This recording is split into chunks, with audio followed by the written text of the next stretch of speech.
जाओगे तो 4 के साथ क्या होगा, 4 के साथ ये 5x + 4 जो है ये मल्टीप्लाई हो जाएगा कौशिक। फिर यहाँ पे क्या करोगे, 3 के साथ ये 7x + 4 मल्टीप्लाई हो जाएगा, ठीक है। उसके बाद आप इधर फर्दर एक बार ब्रैकेट्स ओपन करोगे तो 4 × 5x कितना हो जाएगा, 20x हो जाएगा। 4 4 16 हो जाएगा। आगे 3 7 21x हो जाएगा। आगे 3 4 12 हो जाएगा, ठीक है। जब आप इस पॉइंट पे पहुंच जाओगे, अब आप आपने जो चीज बोली अब वो यहाँ पे काम करेगा। अब यहाँ पे हम वेरिएबल्स को एक साइड एंड कॉन्स्टेंट्स को दूसरे साइड ले जाएंगे। तो मान लो कि आप इस 20x को यहाँ भेजना चाहते थे, आप इस 20x को राइट साइड भेजना चाहते थे, तो राइट साइड में तो 21x पहले से था, 20x को इधर भेजोगे तो -20x होगा। और ये जो 12 दिख रहा है आपको, इस 12 को आप उधर भेजना चाहते हो तो लेफ्ट हैंड साइड भेजना चाहते हो। लेफ्ट हैंड साइड में 16 पहले से था, आपने 12 को भी उधर भेज दिया, तो ये कितना हो गया, 16 - 12 हो गया। अब 16 - 12 का वैल्यू कितना हो गया, वो हो गया 4। और 21x - 20x कितना हो गया, वो हो गया x।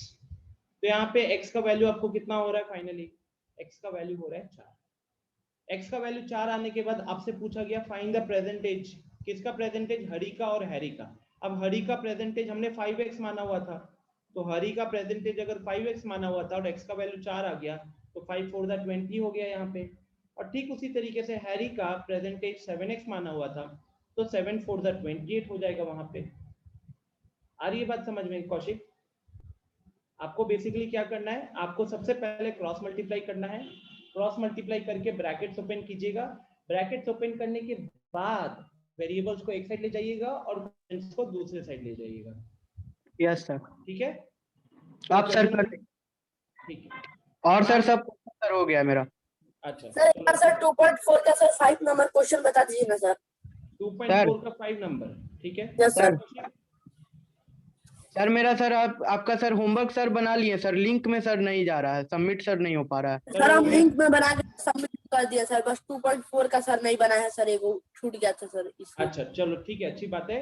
अब लिंक वाला मैं पता करके बताता हूँ आदित्य, अभी चलो वो देख लेते हैं आपका डाउट। 2.4 5 number sir. 2.4 का 5 नंबर, ठीक। Yes sir. इसमें Shobho's mother's present age is 6 times Shobho's present age. तो हम क्या करेंगे, लेट सर शोभो, हाँ शोभो का जो प्रेजेंटेज है उसको x मान लेते हैं। सबसे पहले शोभो के प्रेजेंटेज को मानते हैं x। x sir. तो उसकी मदर का प्रेजेंटेज कितना हो सर जाएगा, x + 5। नहीं, पहली सर लाइन को x पढ़ो ना, मल्टीप्लाई पहली बाय लाइन में x × 6 तो 6x हो गया, ठीक है। ये प्रेजेंटेज का हो गया। अच्छा आगे वाली लाइन क्या कह रही है, Shobho's age age 5 5 years. years from now, मतलब सर शोभो का उम्र 5 प्लस 5 करेंगे साल ना का, सर। तो x में 5 ऐड करेंगे। Yes sir. ये क्या और कह रहे सर हैं, will be 1/3 of its mother's present age. अब यहाँ पे मदर का प्रेजेंटेज कितना है, 6x है ना, यस सर। तो this is equal to 1/3 of 6x नहीं होगा, यहीं पे शायद गलती हो गई थी आपसे, 6x वाला पार्ट मिस कर गए होगे, ठीक है। अब ये देखो 6 / 3 कितना हो जाएगा, 2x हो जाएगा। तो यस सर। यहाँ से आपको 2x = x + 5 आया। x को लेफ्ट हैंड साइड ले जाओगे तो 2x - x = 5 होगा। और यहां से फिर आपको x का वैल्यू 5 निकल जाएगा, ठीक है। सर स्क्रीन को थोड़ा मत हटाइए, थोड़ा नोट कर लेते हैं। हाँ ठीक है, अभी मैंने ध्यान नहीं दिया, नेक्स्ट क्लास एकदम ध्यान नहीं दिया ये पॉइंट। अनुपम अभी आते हैं आपके 2.6 का क्वेश्चन नंबर 7। 2.6 क्वेश्चन नंबर 7 के बाद छोटा सा कहूत होगा चैप्टर नंबर 2 का, और कहूत के बाद हम अंडरस्टैंडिंग क्वाड्रिलेटरल भी शुरू करेंगे, ठीक है।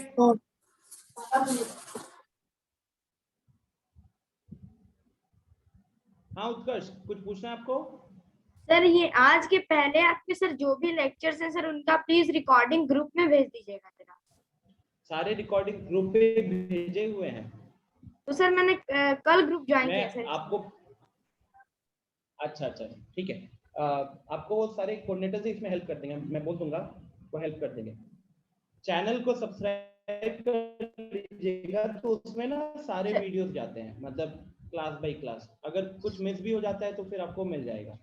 सर कौन सा? अवंती जो क्रैक्ड लिंक क्लास अभी 8। दूंगा ना, हाँ Avanti cracked class 8, okay sir. उसमें आप जाओगे तो आपको डे वाइज आपको दिख ही जाएगा, लेक्चर ओ- वाइज किया हुआ रहता है। Okay sir. हम्म।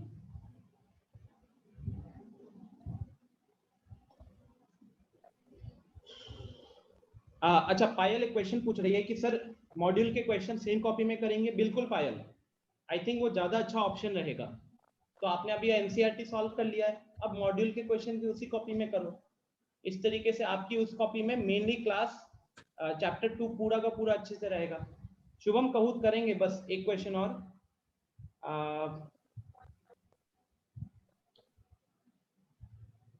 आदित्य ये हो गया सॉल्व, मतलब नोट कर लिए हो?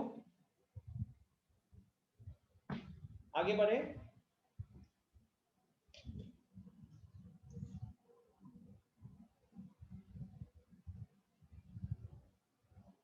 कौशिक आज ट्राई करो डुअल स्क्रीन करके करना, और अगर पॉसिबल है तो सबसे बेस्ट ऑप्शन क्या होता है जो तरुण करता है कि किसी का मतलब मान लो कि एक फोन पे जूम देख रहे हो, दूसरे पे कहूत खोल लिया, यहाँ पे क्वेश्चन देख के जल्दी से कहूत पे आंसर मार्क कर दिया।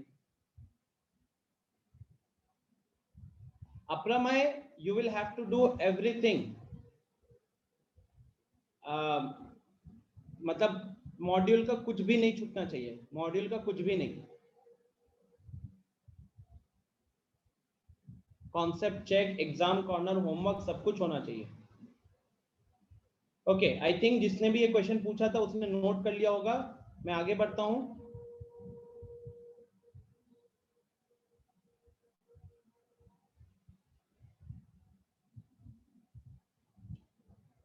टेस्ट वाला सिद्धि कहूत पे टेस्ट नहीं होगा, वो हम क्लास के बीच में क्विज के लिए करेंगे। टेस्ट के लिए प्रॉपर आप एक लिंक दिया जाएगा, उस लिंक को ओपन करोगे आपको वहां पे क्वेश्चन दिखेंगे एंड मल्टीपल चॉइस रहेगा। क्वेश्चन सॉल्व करोगे, वहां पे करेक्ट ऑप्शन पे मार्क करोगे, और फिर उसके बाद आप जब सबमिट करोगे तो आपको इंस्टेंटली वहां पे आंसर भी दिख जाएगा। हाँ आदित्य। सर एक बार सबमिट वाला लिंक सर लेक्चर के बाद सर फिर से भेज दीजिएगा सर, ठीक है, ग्रुप में सर। ओके चलो, तो लास्ट क्वेश्चन देन कहूत करेंगे। ये पूछा है the denominator of a rational number is greater than it's numerator bye 8।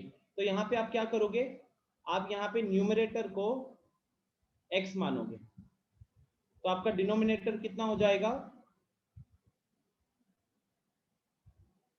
This will be equal to x plus 8। Okay, फिर क्या कह रहा है, if the numerator is increase, numerator is increase by 17, तो न्यूमरेटर को 17 से बढ़ाया और डिनोमिनेटर को 1 से बढ़ाया, तो आपको नंबर मिला 3/2।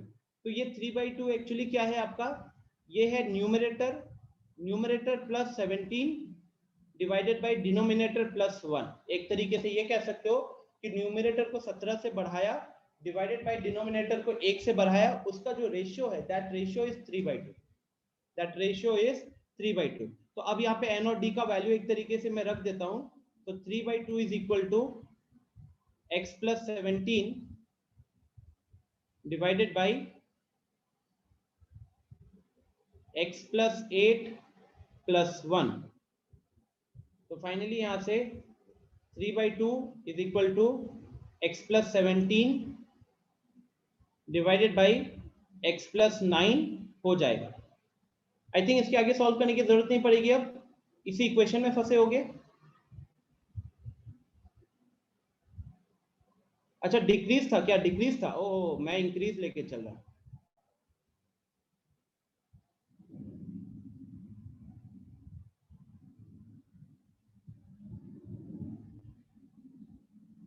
तो this will B x plus 8 minus 1, तो this will B x plus 7। ठीक है, डन।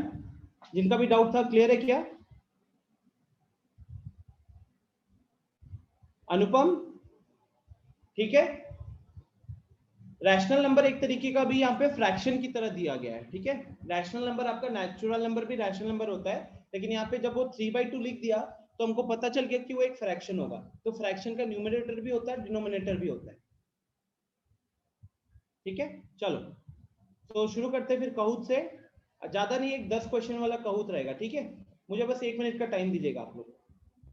वो वेब पेज मैंने खोल कर नहीं रखा था, मैं भूल गया था, तो उसको ऑन करने में थोड़ा टाइम लग जाता है।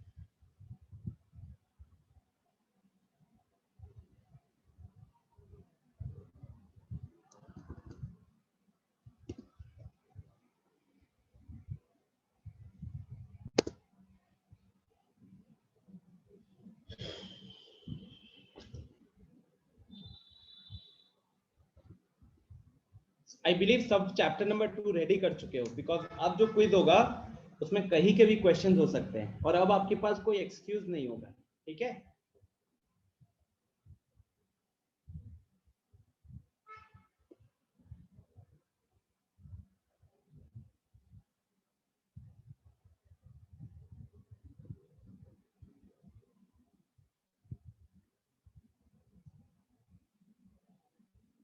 बाकी सब आप लोगों को पता है ना। अब यहाँ पे डुअल स्क्रीन का ऑप्शन होता है फोन में।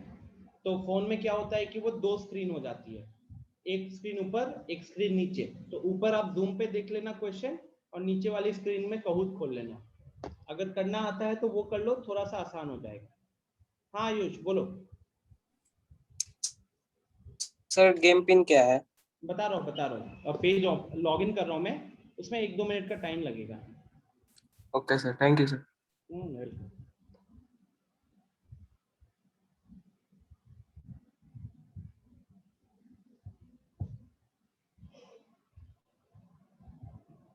आई बिलीव सब कोई अभी घर पे हो, कोई बाहर नहीं निकल रहे हो। बाहर की हालत बहुत ज्यादा खराब है।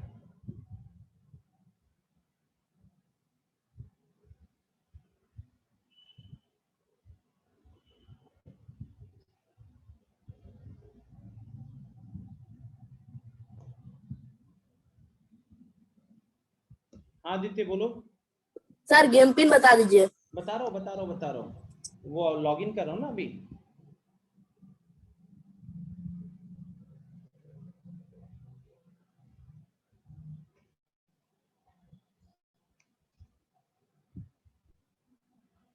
एक मिनट रुक जाइएगा सब, ठीक है।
Okay guys, so it's going to start now.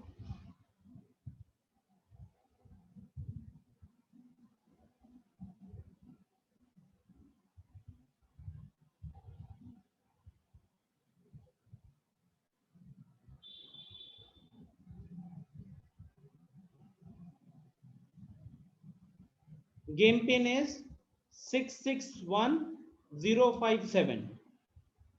Game pin is 661057.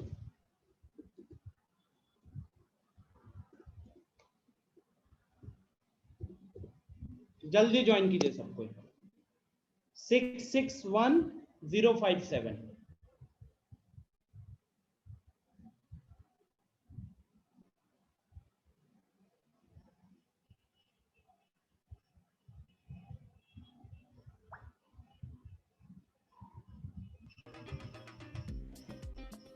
Music आ रहा है आप लोगों को?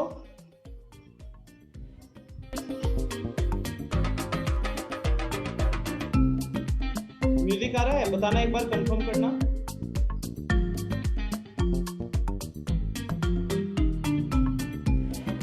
ओके, तो अभी हमारे पास 31 स्टूडेंट्स में से 27 लोगों ने ज्वाइन किया है। 4 लोग अभी भी बचे हुए हैं।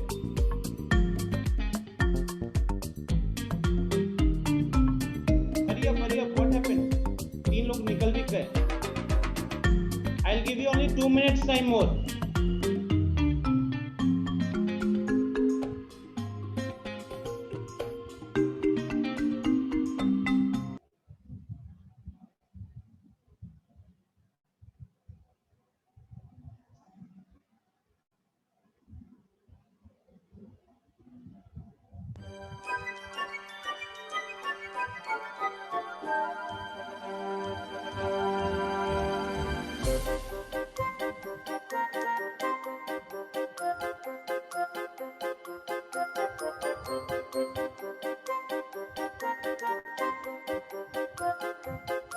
गाइस,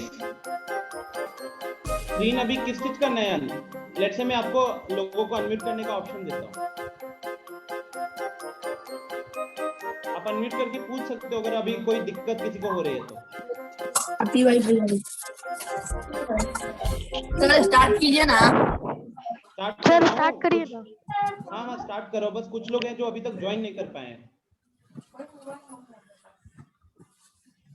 सर डुअल कर लिए।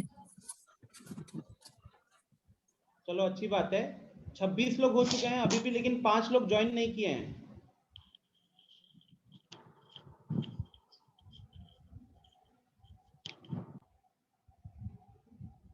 अभी ज्वाइन कर गया आदित्य। सर अभी तो 33 बच्चे हैं सर, अभी तो 26 बहुत कम है। 33 में एक मैं हूँ और एक हमारे कोऑर्डिनेटर होते हैं, तो उन 2 को छोड़कर 31 हुए। 27 ज्वाइन किए हुए हैं। 4 बच्चे अभी बचे हुए हैं, बट मैंने 2 मिनट का टाइम दिया हुआ, इसके बाद मैं शुरू कर दूंगा, क्योंकि कोई बता भी नहीं रहा कि किस कारण। कोई दिक्कत नहीं है सत्यम, कोई दिक्कत नहीं है।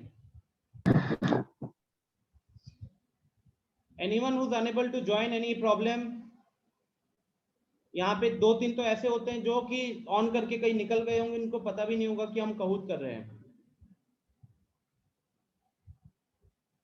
कोई दिक्कत हो रही है किसी को? मैं फिर स्टार्ट पे क्लिक कर रहा हूँ। हाँ सर बोलिए। सर वहाँ पे लिख रहा है कि कनेक्शन लॉस्ट हो गया। दोबारा पेज पे लॉगिन करके जाइए ना, दोबारा उसको बंद करके दोबारा खोल लीजिए। Yes sir. हाँ, और सर किसी गेम को pin. Problem? Game sir game pin 661057 661057।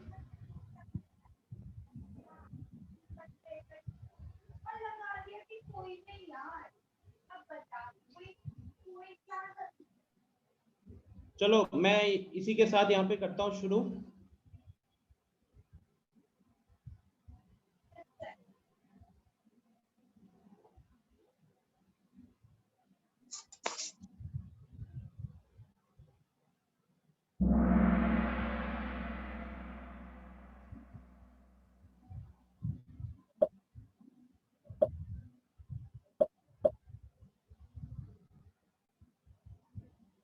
पहला क्वेश्चन, ए का प्रेजेंटेज 5 ज्यादा है बी का थ्राइस से।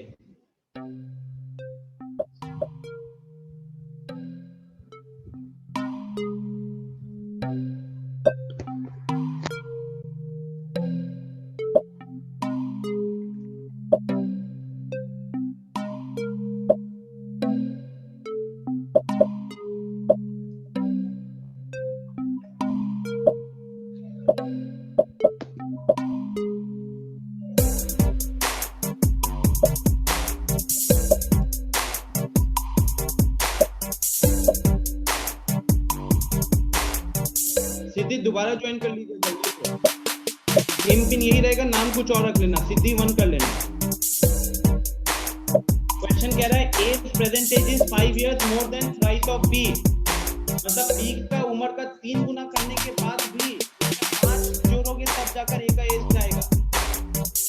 और साथ में बोला है ए और बी का एजेस का सम है 25।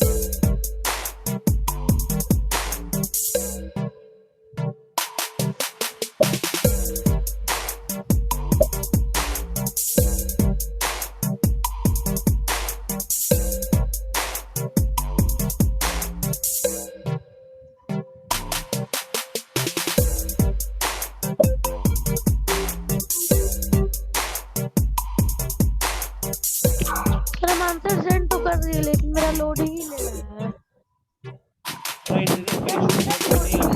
सर मेरा भी तो अभी तक लोडिंग ही ले रहा है। सर मेरा भी दे लोडिंग दिए हैं सर लेकिन लोडिंग ही ले रहा है। भाई इंटरनेट वाला इशू तो आपको पता है कि वो थोड़ा किसी का लेट हो सकता है, टेंशन मत लो। नहीं आंसर आ रहा है तो वो ज्यादा अच्छी बात है। सर बहुत ज्यादा देर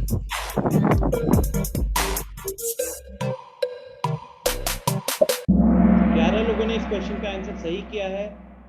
पहली लाइन क्या लिखी हुई थी, अगर हम b के प्रेजेंट एज को x मानते हैं, अगर हम b के प्रेजेंट एज को x मानते हैं तो a का एज कितना हो जाएगा, a का एज हो जाता b का 3 गुना करने के बाद भी 5 ऐड करना पड़ रहा है, b का 3 गुना करने के बाद भी 5 ऐड करना पड़ रहा है। और क्वेश्चन क्या बोला है, उनके एजेस का समय 25, तो अकॉर्डिंग टू क्वेश्चन आपकी इक्वेशन क्या बनती, b का एज प्लस a का एज, इन दोनों का एजेस को जोड़ोगे तो कितना आ रहा है, ये आना चाहिए 25 आना चाहिए। अब इसका ब्रैकेट ओपन किए तो x और 3x बनेगा 4x, और 5 को राइट साइड भेज दिए तो 25 माइनस 5 हो गया 20, तो यहां से x का वैल्यू आया 5। लेकिन x किसका उम्र था, x था उम्र, आप में से बहुत लोगों ने देखो ऑप्शन डी, इसको बहुत लोगों ने मार्क किया है, लेकिन x जो आया है वो आपने b को माना था। आपसे क्वेश्चन ने पूछा क्या है, ये देखो a का प्रेजेंटेज पूछा था, तो a का प्रेजेंटेज हमने क्या रखा है 3x + 5, तो x का वैल्यू जब 3 रखोगे तो ये कितना हो जाएगा 3 × 5 + 5 जो कि 20 हो गया, और इसीलिए ये आंसर है। ठीक है, सो आगे बढ़ते हैं, देखते हैं लीडर बोर्ड में कौन कहां पे स्टैंड कर रहा है। तरुण है 995 पॉइंट्स पे, आर्यन 946, अमृत 934, उज्जवल 925 and Ayush 925। State whether true false 4x minus 3x is an equation.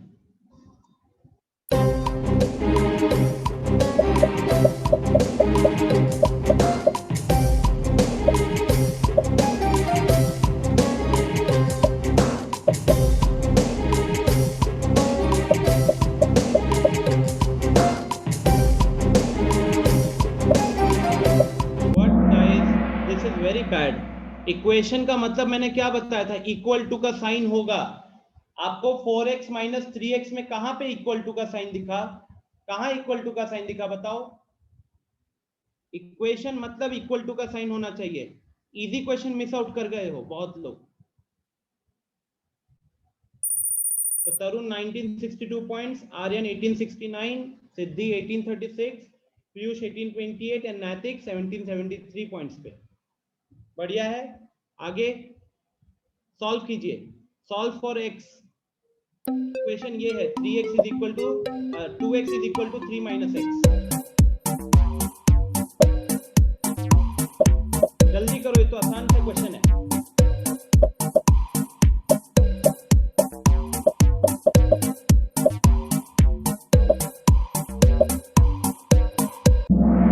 अब यहाँ पे क्या था, 2x is equal to 3 minus x, तो माइनस x को right hand left hand side भेजोगे तो कहने के लिए तो 2x + x हो गया, और 2x + x कितना हो गया, वो 3x हो गया, तो 3x का वैल्यू 3 हुआ, तो x का वैल्यू कितना हो गया, वहां से x का वैल्यू 1 हो गया।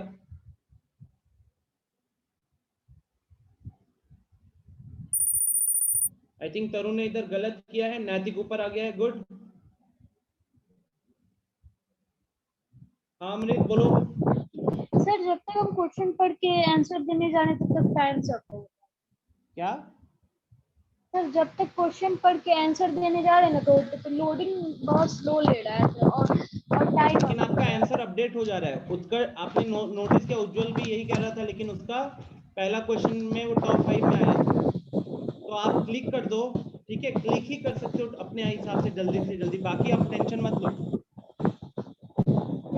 इफ पॉसिबल एक और फोन का भी जस्ट थोड़ी देर के लिए अरेंजमेंट कर लो, या फिर डुअल स्क्रीन कर लो। डुअल स्क्रीन करोगे दिक्कत कम होगी।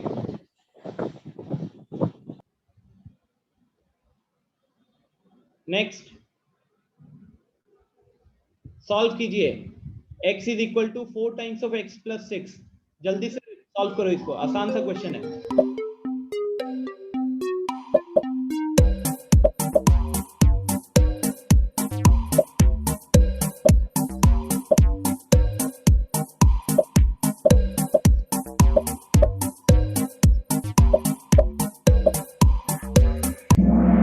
देखो 4 लोगों ने सही किया। अब देखो गलती क्या हुई है। आप पहले लेफ्ट हैंड साइड में ब्रैकेट को ओपन करोगे। जब भी ब्रैकेट्स दिखता है तो हम पहले ब्रैकेट्स ओपन करते हैं। तो ये क्या हो जाएगा, this will B 4x plus 4 into 6 24। इसके बाद इक्वेशन एक साइड, वेरिएबल एक साइड। तो मान लो कि आप 4x को लेफ्ट हैंड साइड लेकर आए हो, 4x को लेफ्ट हैंड साइड लेकर आए हो, तो x minus 4x is equal to 24। अब x माइनस 4x कितना हो गया, वो बन गया माइनस 3x। तो minus 3x is equal to 24। यहाँ से x कितना आया, तो यहाँ से x आएगा आपका 24 डिवाइडेड बाई माइनस 3। तो 24 डिवाइडेड बाई 3 8 होता है। तो 24 डिवाइडेड बाई माइनस 3 आपका माइनस 8 हो गया।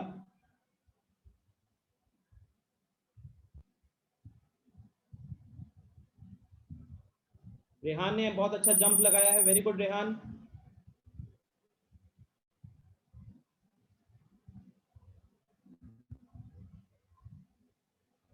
सॉल्व कीजिए इसको। 5y minus 3 is equal to 3y minus 5। तो बहुत कुछ करना है।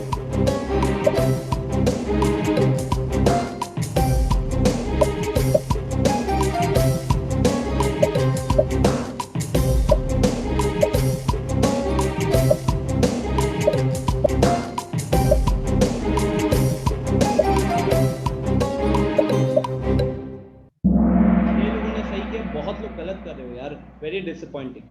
यहाँ पे आप इसको यहाँ ले गए और इसको यहाँ ले आए, वेरिएबल को लेफ्ट हैंड साइड, कांस्टेंट को right hand side.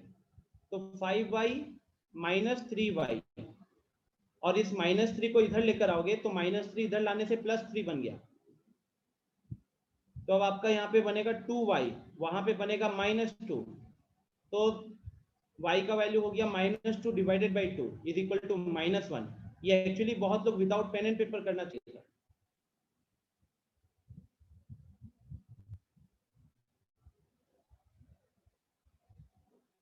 Yes Amrit,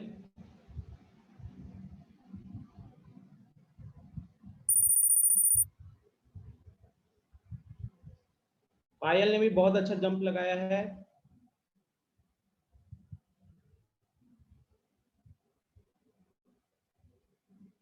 Next, shifting of a number from one side of an equation to other is called what? Class 7 की चीज है ये। नंबर को एक साइड से दूसरे साइड भेजते हो तो उसको क्या बोलते हैं? ट्रांसपोजिशन, कम्यूटेटिविटी, डिस्ट्रीब्यूटिविटी या एसोसिएटिविटी?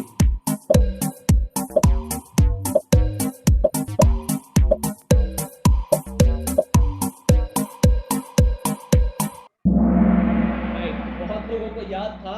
क्लास 7 में आपको बताया जाता है this is transposition.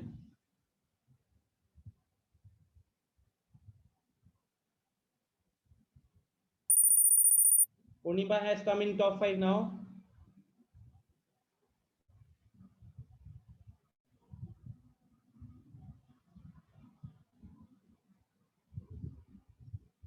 Yes Anupam. Sir मेरा क्वेश्चन नंबर 3 के बाद से ऑप्शन ही नहीं आ रहा है मेरे में, कहूत में। कोई नहीं, अगर ऐसा होता है ना तो आपका इंटरनेट वीक होने के कारण कहूत रुक जाता है। कहूत रुकता है तो दोबारा रीस्टार्ट नहीं होता है। आपको वापस से निकल के दोबारा से गेम पिन डालकर शुरू करना पड़ेगा और एक अलग नाम से शुरू करना पड़ेगा, ठीक है? आदित्य बोलिए। सर मैं सर क्वेश्चन पर सर आंसर पे सर टैप कर रहा हूँ, लेकिन सर वो सर मेरा टाइम अप भी तब भी सर टाइम अप खत्म हो जा रहा है।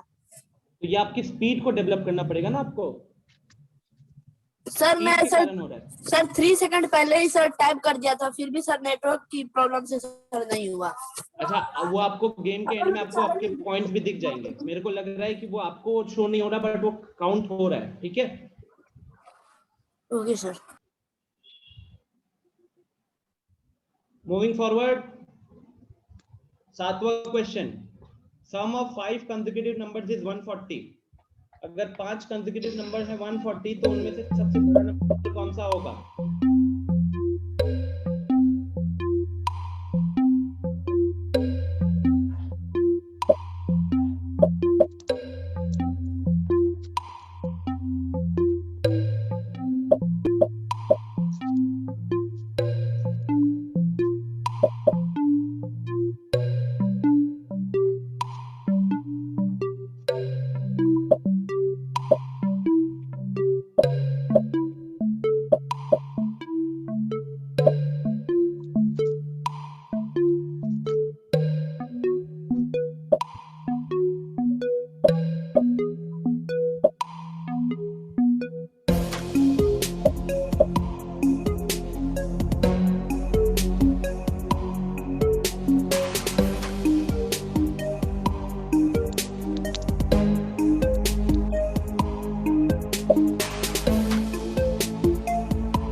सर हम आंसर वो कब के सेंड किए, लेकिन सर अभी तक लोडिंग ही ले रहा है।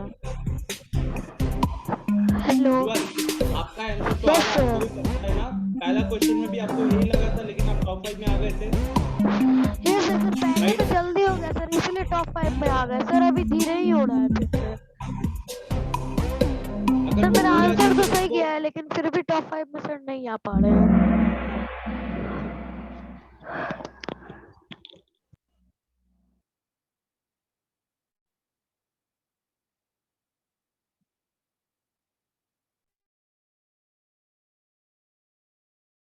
गाइस सुनो, अगर किसी का नहीं हो रहा है ना, प्लीज ट्राई टू अंडरस्टैंड, वो आपका फॉल्ट नहीं है, वो मेरा फॉल्ट नहीं है। आपका इंटरनेट, जैसे मेरे को पता है कि क्लास में कुछ स्टूडेंट का इंटरनेट का इशू रहता है, तो जब क्लास में नॉर्मल क्लास में इंटरनेट का इशू अगर आपको हो रहा है, तो कहूत पे और इशू ज्यादा होगा। कहूत पे तब इशू थोड़ा और ज्यादा होगा, क्योंकि कहूत जब चल रहा है तो एक साथ दो चीजें चल रही होती हैं। आ रही है बात समझ में? तो इसीलिए अगर आप इंटरनेट के कारण कहूत पे आंसर नहीं कर पा रहे हो, तो डोंट गेट डिसअपॉइंटेड।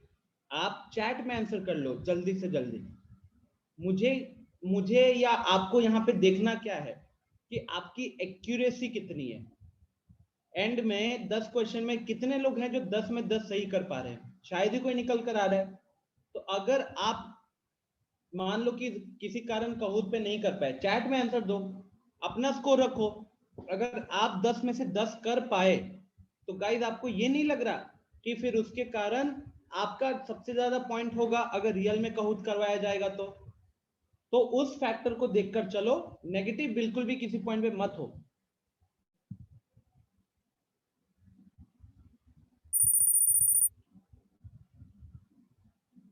तो नैतिक ने कंसिस्टेंटली अच्छा करके पहले 2-3 क्वेश्चन में टॉप 5 में नहीं था, उसके बाद टॉप 5 में आया है।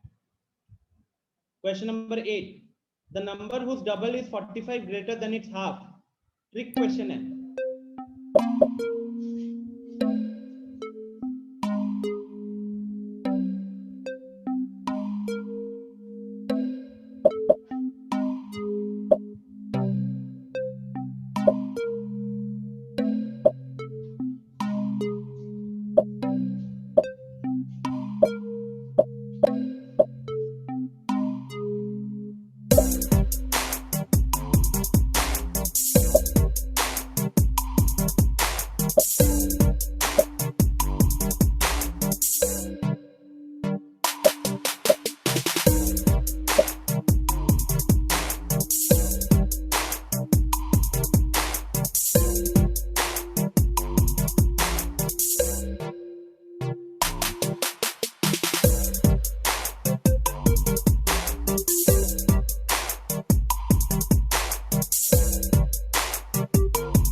किसी ने चैट में रिप्लाई किया था उसका आंसर भी सही था। ओके, अब इस क्वेश्चन का मैं डिस्कशन करता हूं क्योंकि बहुत लोगों ने यहाँ पे गलत किया है। देख सकते हो 6 6 12 22 26 26 लोगों ने मार्क किया। 26 में से अच्छा नोटिस करो, हमारे टाइम पे जब क्विज शुरू हुआ था तो भी 26 27 लोग थे, राइट? और अभी भी गिनो तो 6 6 12 22 4 26, तो टोटल 26 लोगों ने पार्टिसिपेट किया है। तो अगर आपको वहां पे घूमते हुए दिख भी रहा है ना, वो मार्क हो जाता है, तो टेंशन मत लो इस चीज को लेकर। Okay, now coming to back to this question, the number whose double is 45 greater than its half. So let अमृत नहीं हो रहा तो आप चैट में आंसर करो। Let the number be x, number को x मानो। अब ध्यान से पढ़ो, the number whose double, तो डबल का मतलब क्या हुआ 2x। ये जो is दिखता है यहाँ पे, is का मतलब इक्वल टू आएगा इधर। 45 greater than its half, 45 greater than its half, तो नंबर का हाफ मतलब x/2 हुआ, और x/2 में 45 ऐड किया तो निकल आया ना 2x is 45 plus x/2। 2x मतलब डबल, x/2 मतलब हाफ, हाफ से 45 ज्यादा। तो अब आप वेरिएबल को दूसरे साइड ले जाओगे तो 2x के साइड में ले गए x/2 को, तो माइनस x/2 होगा। फिर आप लगाओगे एलसीएम, एलसीएम लगाओगे तो एलसीएम होगा 2 का, 2 2 4, 4x minus x is equal to 45। अब 4x माइनस x कितना हुआ 3x हो गया, तो 3x डिवाइडेड बाई 2 कितना हो गया 3x डिवाइडेड बाई 2 हो गया आपका 45, और x को अकेला रखेंगे तो ये क्या हो जाएगा, this will be Amrit what nonsense. रुको आपको रिमूव करता हूं इधर से, आपको सेशन से निकालता हूं।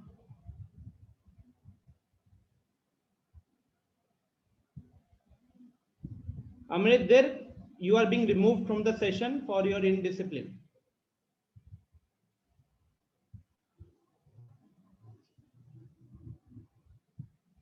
अमृत अगर आपके स्क्रीन पे क्वेश्चन नहीं आ रहा एंड एग्जिट करो, दोबारा ज्वाइन करो, दैट्स ऑल। मैं ऑलरेडी ये प्रोसेस बता चुका हूं। आपके स्क्रीन पे क्वेश्चन नहीं आ रहा क्योंकि आपका फोन में नेट चला गया होगा थोड़ी देर के लिए और कहूत वहीं पे स्टॉप हो गया है। अब गाइज ये एक्चुअली मैं आपको समझाने के लिए मैं सारे प्रोसेसेस लिख रहा हूं, लेकिन जब आप खुद कर रहे होगे तो 2-3 स्टेप्स बीच के इग्नोर कर सकते हो, राइट? तो 15 3 45 होता है, तो 15 अब 15 इंटू 2 हो गया 30, तो इसीलिए इसका आंसर है 30। क्लियर है? तो this is the solution. Recording जब मिलेगी तो इसको दोबारा आप देख सकते हो।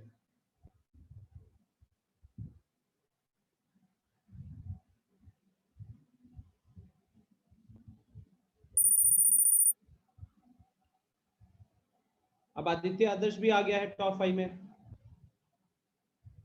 9th question, the difference between two whole number is 66 and the ratio is 2:5। तो स्मॉलर नंबर क्या होगा? बड़ा आसान सा क्वेश्चन दिया है। दो नंबर का रेशियो है 2:5 और उनके बीच का डिफरेंस है 66, तो छोटा नंबर क्या होगा?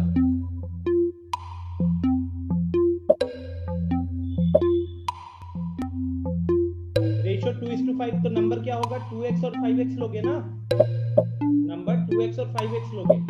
अब वही 2x और 5x का डिफरेंस दिया है 66, तो इक्वेशन बनाइए, x का वैल्यू निकालिए, उसमें से छोटा नंबर आ जाएगा।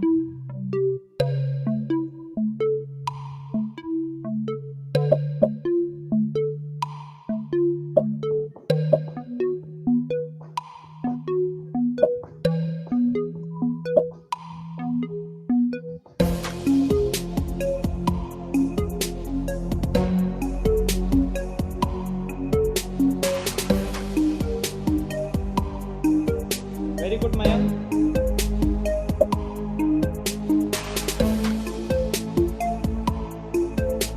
आपका आंसर भी सही है मयंक। जिसको दिक्कत हो रही है चैट में रिप्लाई करें, क्या दिक्कत है? Your focus should be on accuracy. ज्यादा क्वेश्चन अगर कोई स्टूडेंट 10 तक 10 सही करे तो डेफिनेटली टॉप पे होगा। अगर आप कहूत पे नहीं मार्क कर रहे हो तो आप मेरे को चैट में आंसर करो।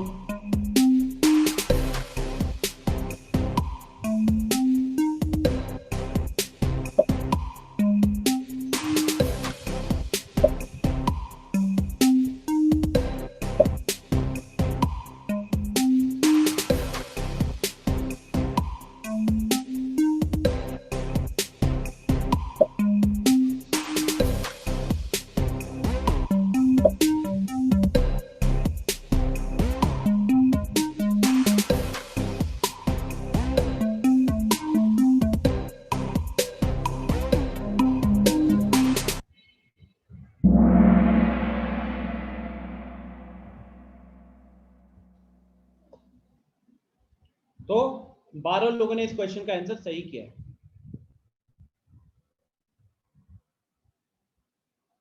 यस आदित्य आदर्श बोलिए। नो सर, स्क्रीन फ्रीज हो गया था जूम वाला। अच्छा okay, so now ratio 2:5। Ratio 2:5 मतलब नंबर्स क्या होगा, 2x और 5x। क्वेश्चन में दिया उसका डिफरेंस है 66, तो डिफरेंस यहाँ पे क्या लोगे, बड़ा माइनस छोटा, क्योंकि वो डिफरेंस पॉजिटिव दिख रहा है। डिफरेंस पॉजिटिव दिखने का मतलब क्या होता है, बड़ा में से छोटा माइनस हुआ, तो 5x माइनस 2x करोगे, 5x माइनस 2x हुआ 66, यहाँ से 3x का वैल्यू आया 66, x का वैल्यू आया 66/3, 66/3 हो गया 22। अब छोटा नंबर पूछा था, स्मॉलर नंबर कौन सा है, तो स्मॉलर नंबर हो गया मेरा 2x वाला, तो 2x में आप x का वैल्यू 22 रखोगे, तो 2 × 22 कितना हो जाएगा, 44 हो जाएगा। यही इसका आंसर था। ठीक है, रेशियो दिया था 2:5, तो नंबर बनाया 2x 5x, डिफरेंस पॉजिटिव था। डिफरेंस पॉजिटिव होने का मतलब बड़ा नंबर में से छोटा नंबर माइनस किया गया था, तो इसलिए 5x माइनस 2x किए हम लोग, 2x माइनस 5x नहीं किए।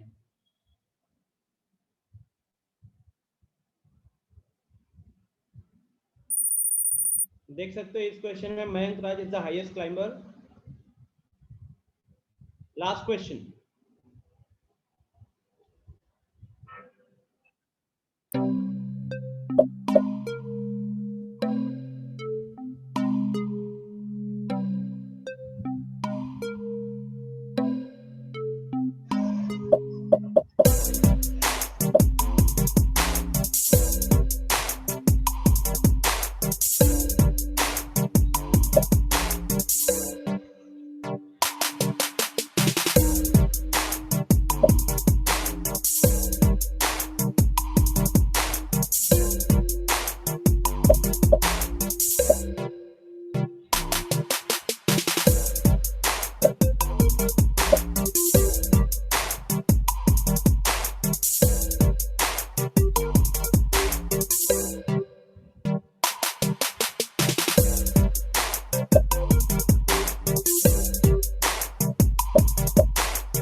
तो देख सकते हो बहुत लोग अपने एक्यूरेसी पे काम नहीं कर पा रहे।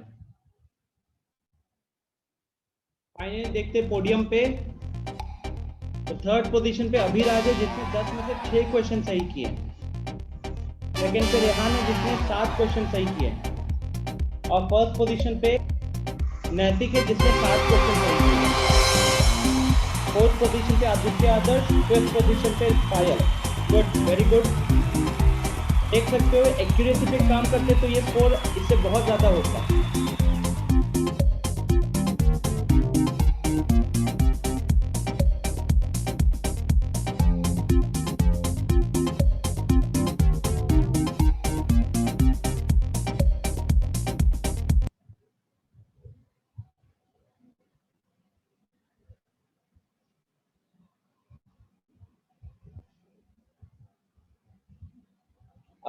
अब एक बार देखते हैं कि लोगों ने कितना पार्टिसिपेट किया है।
तो अमृत सरकार का मेरे को दिख रहा है कि उसका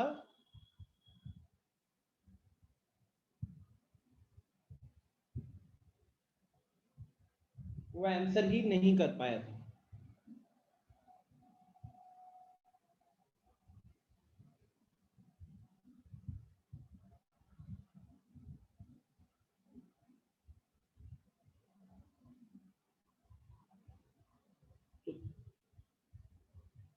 तो देख सकते हो अमृत, आपका पहला क्वेश्चन आपने अटेम्प्ट किया था और आखिरी के 5 आपके अटेम्प्ट हुए थे, ठीक है, वो सब आपका गलत रहा।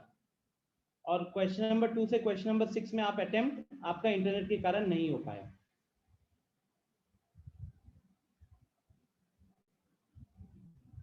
अमृत,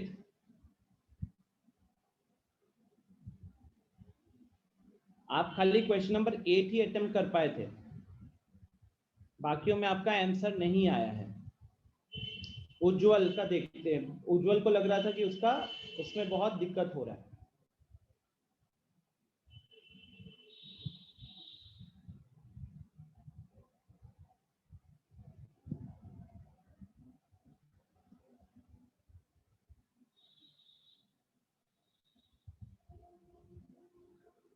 देखिए उज्जवल, आपके 10 में से 9 क्वेश्चन अटेम्प्ट हुए हैं, 10 में से 9। टाइम भी देखो, पहला क्वेश्चन 18 सेकंड में आपने सही किया था, दूसरा क्वेश्चन आपने 10 सेकंड में अटेम्प्ट किया था, वो गलत निकल गया।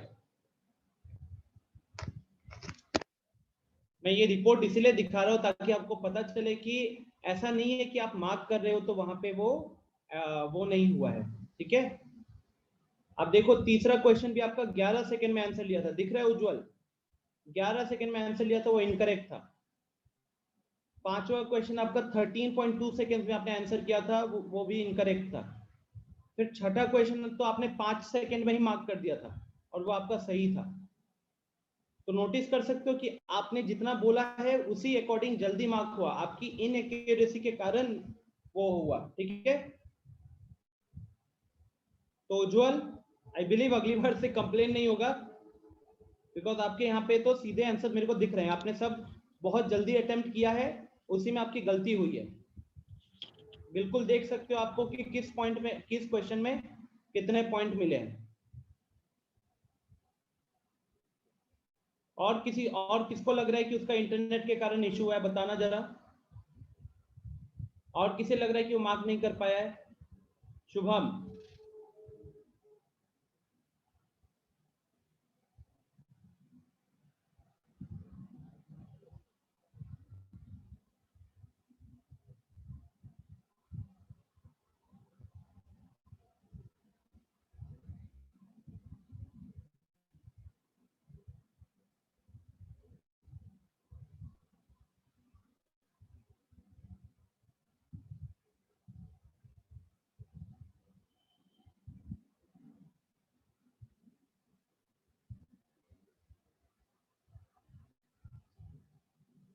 देख सकते हो शुभम, आपकी रैंक आई थी 36 में से 13, आपने 9 क्वेश्चन अटेम्प्ट किया। ये देखो आपका तुक्काबाजी देखो, पहला क्वेश्चन 1.6 सेकेंड गलत, दूसरा क्वेश्चन 2.2 सेकेंड सही, तीसरा क्वेश्चन आपने आंसर नहीं किया, चौथा क्वेश्चन 2.7 सेकेंड, खाली 2 सेकेंड, 3 सेकेंड से भी कम टाइम, इनकरेक्ट। अगला क्वेश्चन 2 सेकेंड के अंदर सही, अगला क्वेश्चन 2 सेकेंड के अंदर गलत, अगला क्वेश्चन 2 सेकेंड के अंदर सही, अगले 3 क्वेश्चन 2 सेकेंड के अंदर ही मार्क किए। तो बेसिकली आप प्रॉपर तुक्काबाजी कर रहे थे शुभम, प्रॉपर तुक्काबाजी कर रहे थे, ठीक है। और सारे आंसर्स आपके 2 सेकेंड के अंदर ही लिए गए, देख रहे हो। खाली क्वेश्चन नंबर 2 और क्वेश्चन नंबर 4 जिसमें 3 सेकेंड के आसपास टाइम लगा है, तो प्रॉपर तुक्काबाजी था ये। और किसको लग रहा है कि उसका आंसर नहीं आया है, बताओ अभी चैट में। आज रिपोर्ट खोलकर पूरा आपको सामने दिखेगा। और किसी को है? सर मेरा देख लीजिए। हाँ शुभम बोलो। सर मेरा प्रॉब्लम ये था सर कि सर मैं क्वेश्चन देख के आंसर निकाल, आवाज नहीं आ रही है, बोलिए। सर मैं क्वेश्चन देख के आंसर निकाल के जा रहे थे तो सर तब तक रिकनेक्टिंग हो रहा था सर, फिर टाइम सब यही, इसीलिए सर मैंने इस तरह मार दिया। दोबारा बोलना। सर मेरा प्रॉब्लम हो रहा था सर, वो क्वेश्चन देख के। Hello hello sir. हाँ आवाज आ रही है सर? अब सर आवाज आ रही है? हाँ आ रही है। सर मैं ये कर रहा था सर कि मैं क्वेश्चन देख के जा रहा था और फिर मार रहा था, तो रिकनेक्टिंग हो रहा था और टाइम अप हो जा रहा था, इसीलिए सर मार दिया हूँ मैं ऐसे। लेकिन ये तो आप कोई रिकलेक्टिंग वाला आपको दिख गया कि ऐसा कोई इशू है ही नहीं, राइट? आई बिलीव ये दिख गया, और किसी को लग रहा था कि उसका नहीं सर हुआ? तो मैं पहले से ही उस पे था सर, जूम पे नहीं जा रहा था, नहीं तो सर जूम पे जाने के बाद ही ये हो रहा था। सर मेरा देख लीजिए ना। Iram, yes sir.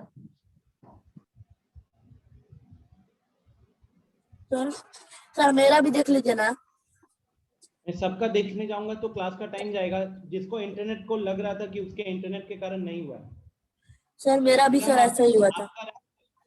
Out of 36 और आपका रैंक 6 से 6 क्वेश्चन ही आपने अटेम्प्ट किए हैं।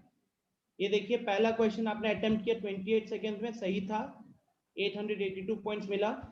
फिर आपका क्वेश्चन नंबर 2 से क्वेश्चन नंबर 5 आपने अटेम्प्ट नहीं किया। आपने फिर क्वेश्चन नंबर 6 अटेम्प्ट किया 9 सेकेंड्स में, आपका सही हुआ। फिर आपने क्वेश्चन नंबर 7 को अटेम्प्ट किया, वो गलत हो गया। क्वेश्चन नंबर 8 को अटेम्प्ट किया, वो सही हुआ, 943 पॉइंट्स मिले। क्वेश्चन नंबर 9 सही हुआ, क्वेश्चन नंबर 10 सही हुआ। तो ये आई बिलीव बाकी सबको दिखना चाहिए कि इरम ने 6 क्वेश्चन अटेम्प्ट किए, उसमें से 5 सही हुए, और उन 5 सही के कारण जो उसको पॉइंट मिला, उसके कारण उसकी रैंक 6 है।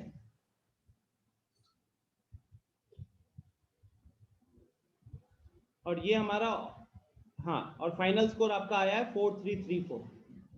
इंटरनेट वाला और कौन था? नहीं सीधी, गलत होने पे देखो कोई माइनस नहीं है। ये देखो, जैसे इरम का क्वेश्चन नंबर 7 गलत हुआ था, ये देखो उसमें उसको 0 पॉइंट्स मिले, कोई पॉइंट नहीं मिला, नेगेटिव मार्किंग कहीं नहीं है।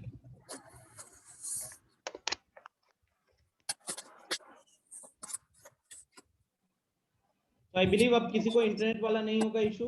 सर एक बार मेरा चेक कर लीजिए ना सर। क्या नाम है आपका? सर आदित्य कुमार यादव। क्या दिक्कत हो रही थी आपको? इंटरनेट का प्रॉब्लम हो रहा था? यस सर, 2 क्वेश्चन ज्वाइन किया था, फिर तीसरे क्वेश्चन से सर प्रॉब्लम हो रहा था।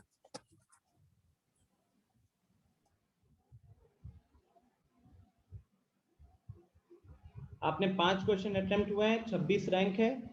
ये देखो, ये चलो, पहला क्वेश्चन आपने 120 सेकंड में वो किया, गलत। दूसरा क्वेश्चन में 10 सेकंड में मार्क किया, गलत। फिर आपके क्वेश्चन नंबर 3 आपने अटेम्प्ट, क्वेश्चन नंबर 3, 4, 5, 6 ये आपने अटेम्प्ट नहीं किए थे। फिर क्वेश्चन नंबर 7 आपने अटेम्प्ट किया, वो सही हुआ। क्वेश्चन नंबर 8, 9, 10, क्वेश्चन नंबर 8, 9 आपने अटेम्प्ट किया, दोनों गलत। तो आपका यहाँ पे एक्यूरेसी भी बहुत खराब रहा है। आपने अटेम्प्ट किए हैं 5 क्वेश्चन, उन 5 में से आपके 2 क्वेश्चन सही थे, सॉरी सिर्फ 1 क्वेश्चन सही था, 5 में से सिर्फ 1 सही था। तो इंटरनेट से ज्यादा आई थिंक, और जो भी क्वेश्चन आपने सॉल्व भी किए थे वो सब बहुत टाइम लगाया है।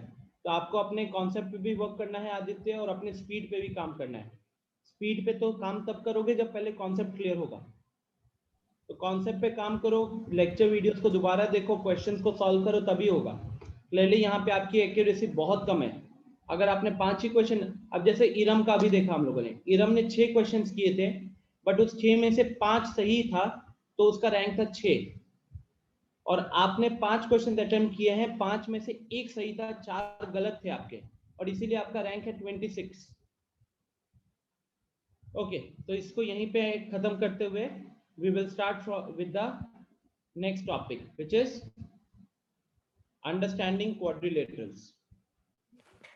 सर तो वो मॉड्यूल के सर अब डाउट, ओके वो तो अलग दिन लेंगे। यस सर, सर नहीं सर। ओके, तो अब आते हैं अंडरस्टैंडिंग क्वाड्रिलेटरल्स। अब क्वाड्रिलेटरल्स क्या होता है, एनीवन? सर जिसके 4 शेप्स होते हैं सर, उसको जैसे जिसके 4 शेप्स होते हैं उसको क्वाड्रिलेटरल कहते हैं सर। नहीं, 4 शेप्स नहीं, 4 साइड्स। क्वाड्रिलेटरल में साइड होता है सर, उसको क्वाड्रिलेटरल कहते हैं। हाँ चलो, अभी कोई अनम्यूट करके नहीं बोलेगा, जब मैं पूछूंगा तभी बोलेगा, ठीक है?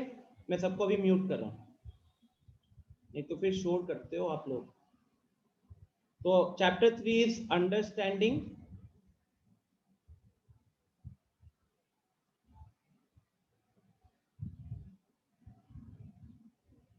क्वाड्रिलेटरल्स।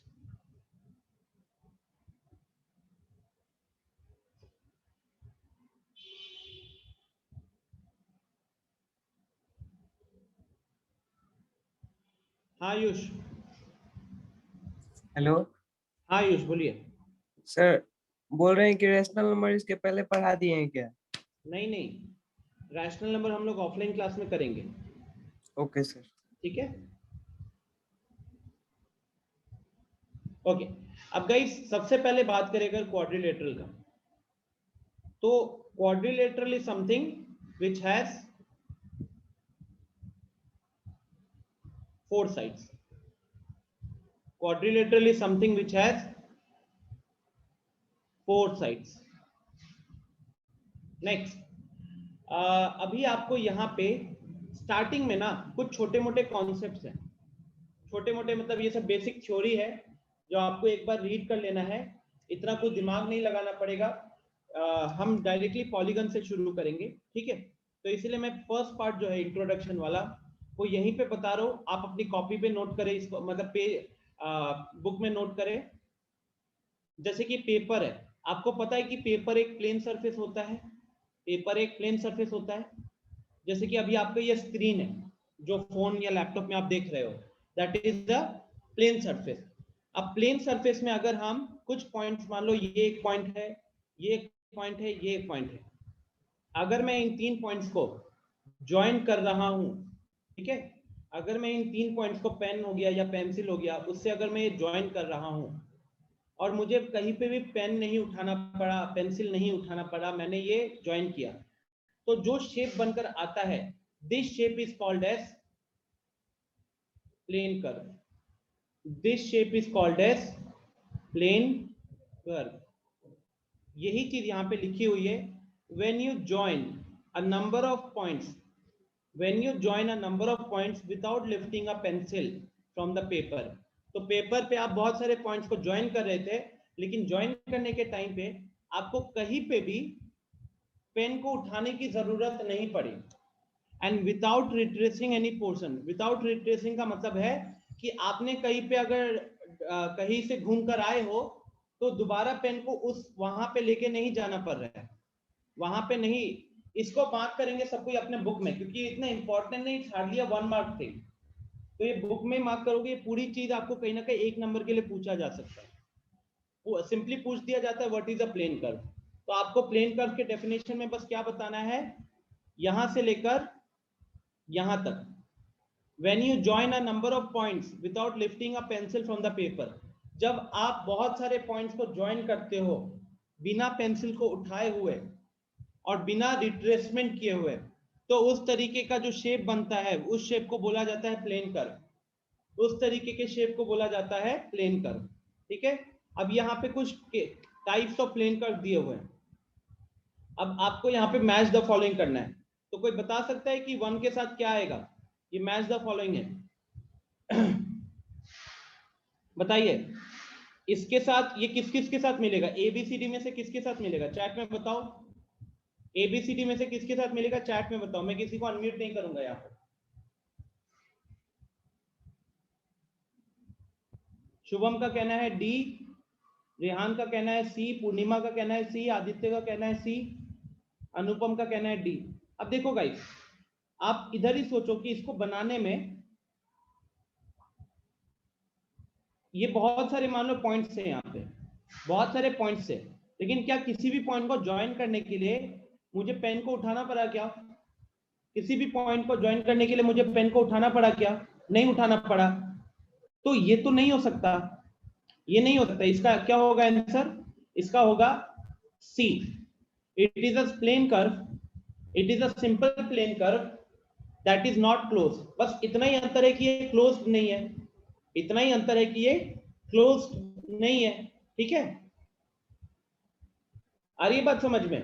क्या हुआ कि आपको ये ड्रॉ करने के लिए कहीं पे भी आपको पेन उठाने की जरूरत नहीं पड़ी, कहीं पे भी रिट्रेसमेंट नहीं किए हैं, तो डेफिनेशन के हिसाब से तो फिर ये प्लेन कर्व बन गया कि नहीं? डेफिनेशन के हिसाब से सिंपल प्लेन कर्व बन गया आपका, तो इसीलिए इसका दिया गया है C। चलो क्वेश्चन नंबर 2 का बताओ, क्वेश्चन नंबर 2 का बताओ।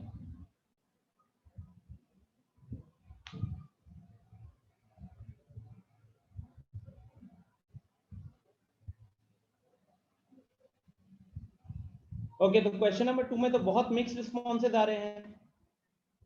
चलो अब आप देखते हैं एक बार, क्या ये ऑप्शन ए है? क्या ये ऑप्शन ए है?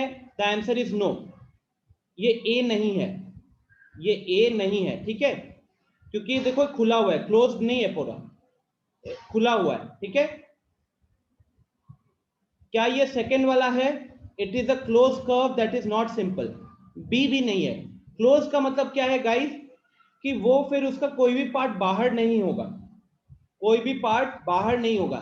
जैसे this is a close curve, एक स्क्वायर को क्लोज कर्व बोलोगे, एक सर्कल को क्लोज कर्व बोलोगे, बट यहां देखो इसके साइड में 2 डंडे निकले हुए हैं, तो ये क्लोज कर्व के कैटेगरी में नहीं आएगा। इसका मतलब कि ए भी नहीं होगा और बी भी नहीं होगा, ठीक है। तो यहां लिखता हूं, आप इसको अपने बुक में लिखिएगा, ए भी नहीं होगा, बी भी नहीं होगा। अब आते हैं सी पे। सी कह रहा है simple curve that is not close, simple curve that is not close, ये सही है। It is a simple curve जो कि क्लोज नहीं है, ठीक है। तो इसलिए इसका होगा सी, इसलिए इसका आंसर होगा सी, ठीक है। अब आते हैं थर्ड वाले पे। थर्ड वाला सर्कल है। ऑप्शन ए क्या कह रहा है? ऑप्शन ए कह रहा है simple close curve. Simple close curve है ये, तो कर्व तो है क्योंकि हमको पेन नहीं उठाना पड़ा बनाने में, और क्लोज्ड भी है क्योंकि हमारा एक तरीके से कोई भी पार्ट बाहर नहीं दिख रहा है, तो ये ए तो होगा, ठीक है, ये ए तो होगा। आगे देखते हैं, अ close curve that is not simple, तो गलत बोल रहा है। Next, simple curve that is not closed, simple curve that is not closed, ये भी गलत बोल रहा है। और लास्ट में नॉट अ सिंपल कर्व, ये भी गलत है, तो इसका ए हो गया। नेक्स्ट, 4 वाला,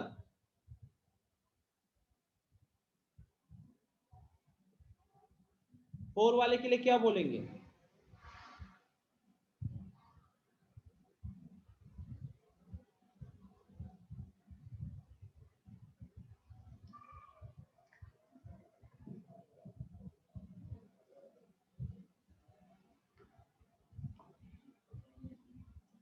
बेसिकली बुक में सिंपल कर्व और क्लोज कर्व के बीच का अंतर नहीं दिया है। अपरमय कर्व का मतलब हमेशा टेढ़ा नहीं होता है, स्ट्रेट लाइंस भी जो होती है वो भी कर्व ही होती है, स्ट्रेट लाइंस भी कर्व ही होती है, ठीक है।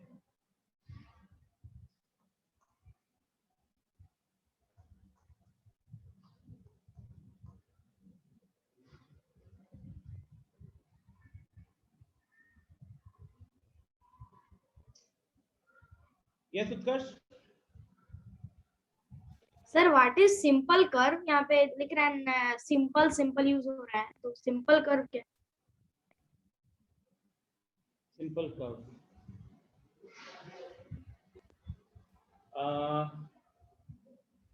आई थिंक यहाँ पे जो सिंपल कर्व दे रहा है, सिंपल कर्व और close curve that is not simple, मेरे ख्याल से सिंपल कर्व यहाँ पे जब हमको किसी पॉइंट को क्रॉस नहीं करना पड़ रहा है ना, वही सिंपल कर्व होगा, ठीक है। मतलब कहीं पे भी अगर खुद को क्रॉस नहीं कर रहा है, कहीं पे भी खुद को क्रॉस नहीं कर रहा है, हाँ, नहीं, रिट्रेस तो करेगा तो कर्व होगा ही नहीं ना, वो प्लेन कर्व होगा ही नहीं। हाँ। मैं कह रहा हूँ कि जैसे पॉइंट देखो, जैसे कि अगर हम बात करें, यहाँ पे एक लाइन है, ये देख रहे हो, without any retracement other than single point. तो जैसे कि यहाँ इस कर्व को देखो, सेकंड वाले को, आप सेकंड वाले में आए हो, फिर आपने ऐसे बनाया, तो कहीं पे किसी पॉइंट को क्रॉस हुआ है क्या? तो इस पॉइंट पे क्रॉस हुआ है। Yes sir.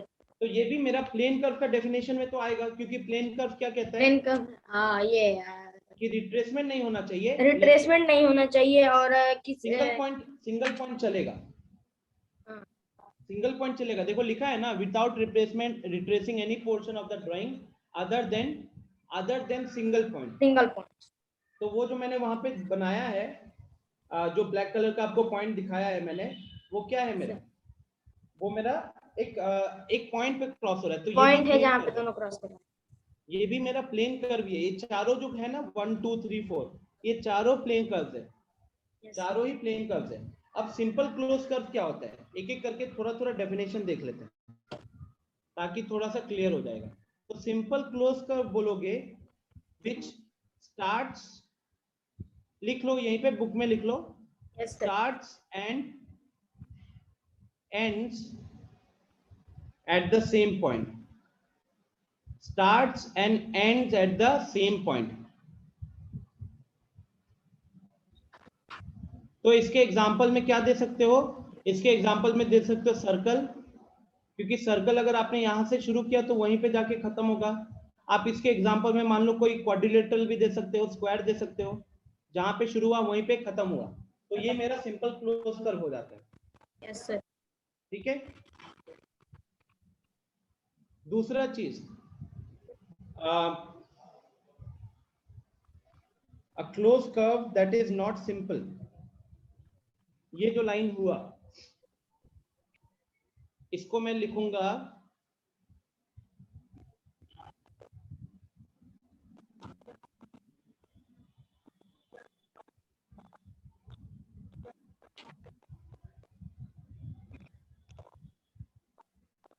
अब जैसे कि not a simple curve, not a simple curve that is not close. हाँ, ये वाला क्या होगा, इट, ये वाला होगा it should not cross at a point, it should not cross itself even at a point, it should not cross itself even at a point।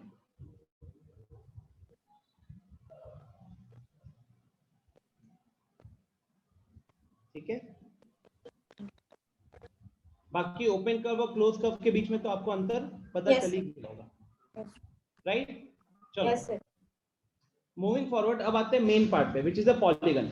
Polygon क्या लिखा हुआ है, a simple close curve made up of only line segment. अब guys पीछे जो आपको लगता है कि कर्व का मतलब क्या है, कर्व का मतलब टेढ़ा होना चाहिए, सर्कल जैसा कुछ होना चाहिए, लेकिन लाइंस भी, स्ट्रेट लाइन भी कर्व होती है। पॉलीगन में बात क्या होगा, पॉलीगन के लिए क्या बोला जाएगा, पॉलीगन के लिए बोला जाएगा a simple close curve made up of only line segment, सिर्फ लाइन सेगमेंट से जो बनेंगे और वो भी क्लोज होने चाहिए। देख रहे हो ना, simple close and line segment से बने होने चाहिए। जैसे ये देखो, तो लाइन सेगमेंट से बना है, क्लोज्ड है। इसको देखो, लाइन सेगमेंट से बना है, क्लोज्ड है। इसको देखो, लाइन सेगमेंट से बना है, क्लोज्ड है। यहां पे क्या है, ये लाइन सेगमेंट से बना है लेकिन क्लोज्ड नहीं है। ये देखो, इस केस में क्या बोलोगे बताओ, क्या ये सिंपल क्लोज कर्व है? नहीं, क्योंकि ये इस पॉइंट पे क्रॉस कर रहा है।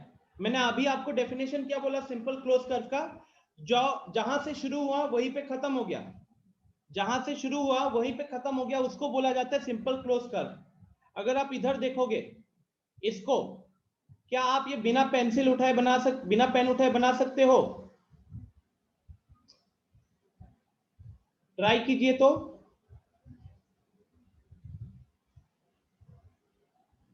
बन सकता है, बिना पेन उठाए भी बन सकता है। लेकिन अब अगर हम ध्यान से देखेंगे तो हम दो जगहों पे क्रॉस कर गए, दो पॉइंट्स पे, एक ये पॉइंट पे क्रॉस कर गए और एक ये पॉइंट पे क्रॉस कर गए, राइट। तो इसी के कारण ये मेरा सिंपल क्लोज कर्व वाला कैटेगरी में नहीं आएगा, और ये तो मेरा ओपन ही हो गया, ये मेरा ओपन ही हो गया। ठीक है, तो एकदम सिंपल सा डेफिनेशन है, कोई ज्यादा दिमाग नहीं लगाना है, ना ही खुद को कंफ्यूज करना है। पॉलीगन मतलब simple close curve made up of only line segments, वही पॉलीगन होंगे, और यही आपके नोटबुक में रहना चाहिए। अब आते हैं हम लोग थोड़ा सा जल्दी खत्म करने के लिए, मैं अभी कुछ लिखूंगा नहीं। अब जैसे ये पार्ट है, ये लोगों को ऑलरेडी पता रहता है, क्लासिफिकेशन ऑफ पॉलीगन। तो हम पॉलीगन्स को क्लासिफाई किसके बेसिस पे करते हैं, हम पॉलीगन्स को क्लासिफाई करते हैं उनके नंबर ऑफ साइड्स के बेसिस पे। ठीक है, हम उनको करते हैं नंबर ऑफ साइड्स के बेसिस पे। पूर्णिमा ने पूछा है कि सर कर्व्स का डेफिनेशन क्या होगा, एनीवन कोई ट्राई करना चाहेगा कर्व का डेफिनेशन?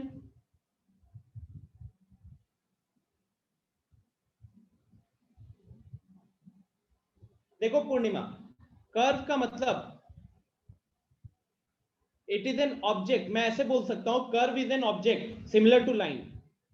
कर्व को मान लो एक तरीके की ऐसी चीज which is similar to line,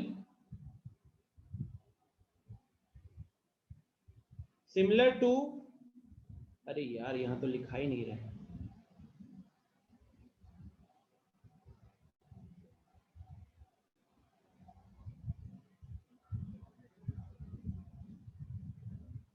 an object similar to a line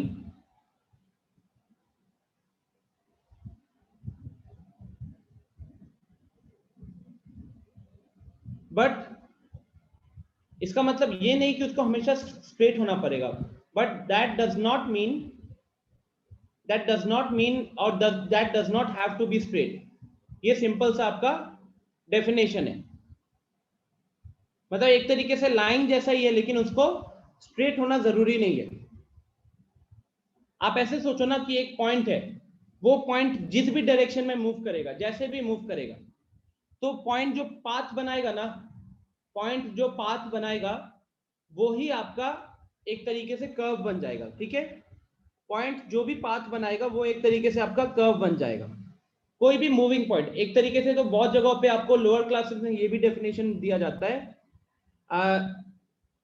इसको हम बोल सकते हैं पाथ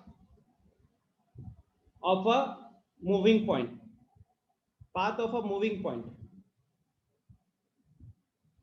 अब वो पॉइंट कंटिन्यूअसली मूव कर रहा है कि थोड़ा देर मूव करके रुक गया, that will depend, but part of a moving point. अब आप सोचो कि मैं आप ही को पॉइंट बना देता हूं थोड़ी देर के लिए, तो आप क्या हमेशा सर्कल में घूमोगे, यही कर्व बनेगा? नहीं, आप हो सकता था कि आप एक लाइन में मूव कर रहे हो, तो ये भी क्या कहलाएगा, ये भी कर्व कहलाएगा। आ रही है बात समझ में पूर्णिमा? कर्व व्हाट क्या है? Curve it is the path of a moving object.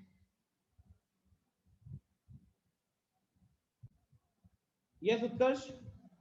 Sir अभी जैसा कि आपने बोला कि हमें ही पॉइंट बना देंगे, हाँ, मतलब तो ये अगर मान लीजिए हम लोग सर्कुलर में ही मूव कर रहे हैं, तो मान लीजिए हम लोग गोल गए, फिर जहां से स्टार्ट किए थे वहां जाके फिर जो पाथ है उसी पे फिर से चढ़ गया, तो सर वहां पे फिर ये वो कर्व नहीं ना होगा?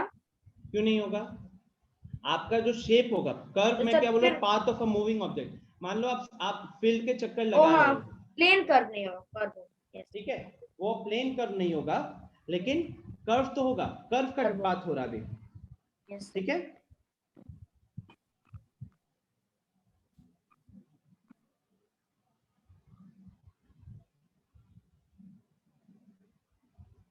अभी कह रहा है कि सर टर्न लाइन कह सकते हैं। अभी देखो अगेन बात क्या है ना, टर्न लाइन वाली बात ये है कि आप समझो थोड़ा सा, जरूरी थोड़ी है कि आपका जो पॉइंट है वो हमेशा कहीं ना कहीं घूमेगा, सीधा भी तो जा सकता है।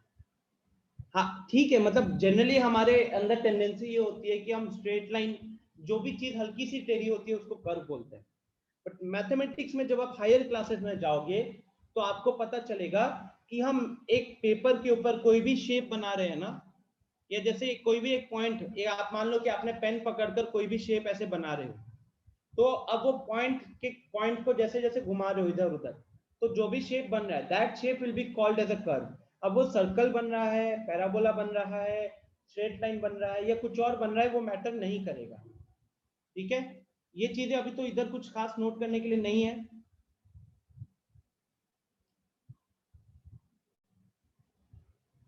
तो गाइज अब ये क्लासिफिकेशन ऑफ पॉलीगन, पॉलीगन की क्लासिफिकेशन हम उनके नंबर ऑफ साइड्स के बेसिस पे करते हैं। जैसे 3 साइड होता है तो ट्रायंगल बोलते हैं, 4 साइड होता है तो क्वाड्रिलेटरल बोलते हैं। तो ये नाम आपको याद होना चाहिए। 5 का पेंटागन, 6 का hexagon, 7 heptagon, 8 octagon, 9 is नोनागन, 10 is decagon. ठीक है, तो ये सबके दिमाग में अभी अपने कॉपी में या बुक में साइड में ये कर लो, मेमोराइज करना है, लर्न, इसको याद रखना है। ठीक है,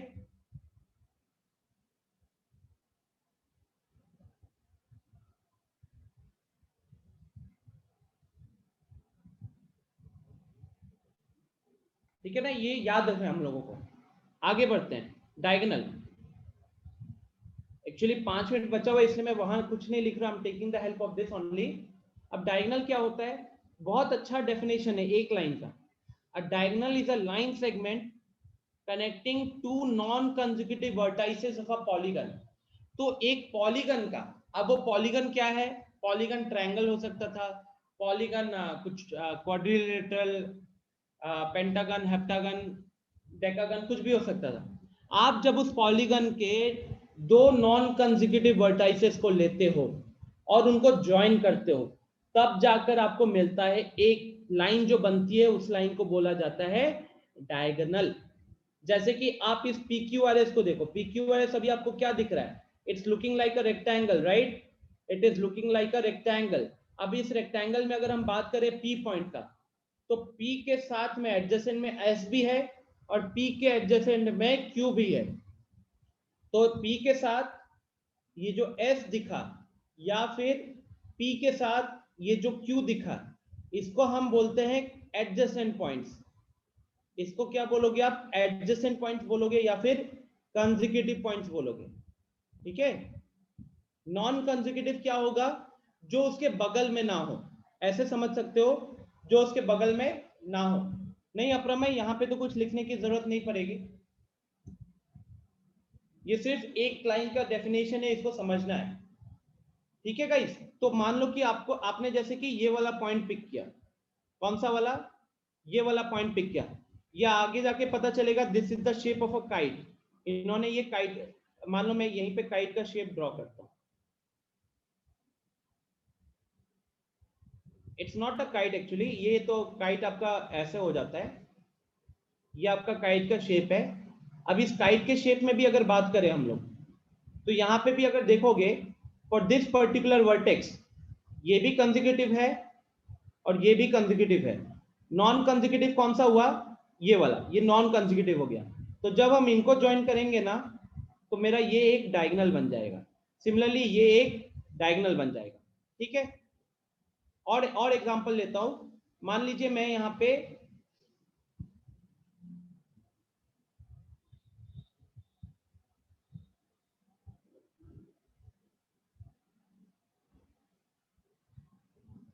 ये देखो, तो ये मैंने 1 2 3 4 5 6 साइड का पॉलीगन, मतलब ये हेक्सागन बन गया।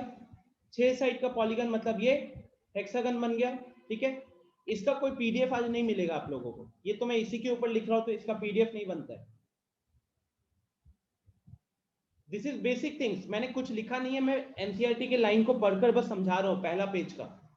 अब समझो इधर, यहां पे क्या है, दिस पॉइंट, अगर हम बात करें इस पॉइंट का, तो इस पॉइंट के लिए मैं लेट से नाम दे देता हूं, A B C D E F। अगले क्लास में यहां से रिवाइज भी करवा दूंगा जल्दी से। तो A पॉइंट के लिए अगर आप देखोगे, तो कंसेक्यूटिव में कौन से हो गए, A पॉइंट के कंसेक्यूटिव में कौन सा पॉइंट दिख रहा है, तो हमको दिखेगा B,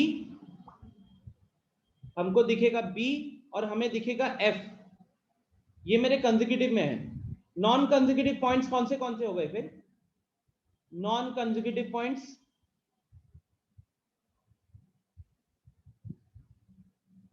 तो नॉन कंसेक्यूटिव पॉइंट्स में बाकी सारे पॉइंट हो गए।